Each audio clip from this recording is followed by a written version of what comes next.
kami ng pinamalayan. So, napahawas siya rin sa biyahe. Is that real, sir? Yung totoo po yan.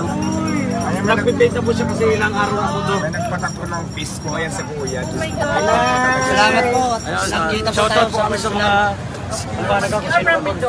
Bakit pinatakbo mo yung mukha ko? Expert ka ano pa ako sa iyo, eh. Masyado po akong sa yung sa kabaitan mo po tsaka sa mga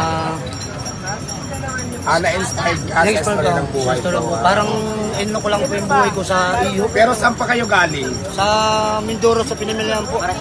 So, Mindoro, pumunta kayo rito Para makita ko lang po kayo at mamit ko ta. Ay, talaga. Maraming po salamat. Ako po yung tumawag sa inyo kahapon doon sa telepono. Ang galing. So, ilang oras yung biyahe? Dahil siya nang mahalin. Umalis po kami kagabi din alas Andiyan naman Ayan siguro ito na makatuluyan ko si Kuya kasi nakita ko talaga yung suporta ng pagmamahalin niya. Pinatato niya talaga ako sa katawan niya. Alam mo Biruin ba? mo.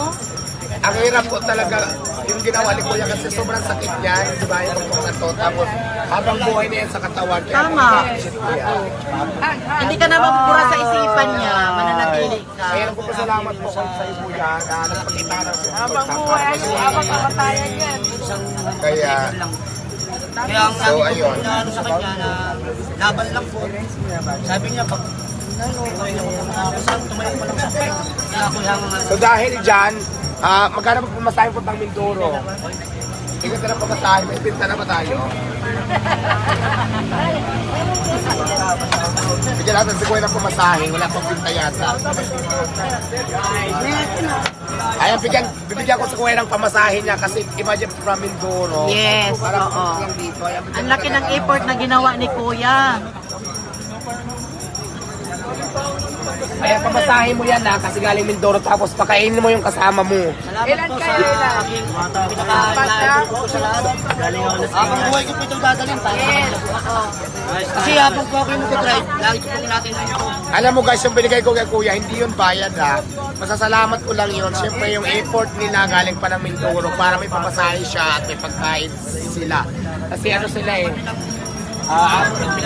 apat yata sila. So, hindi yun bayad ko ha, para ipatato ako.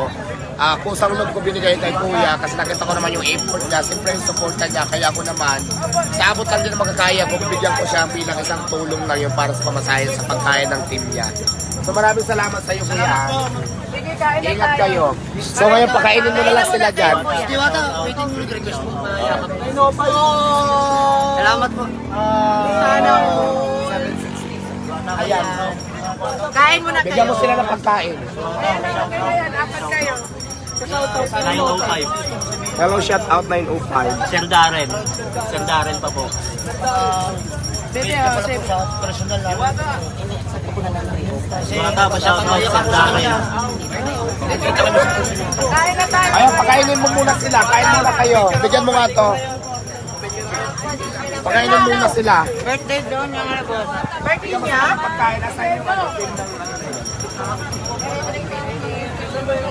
Birthday niya, mama. Paano?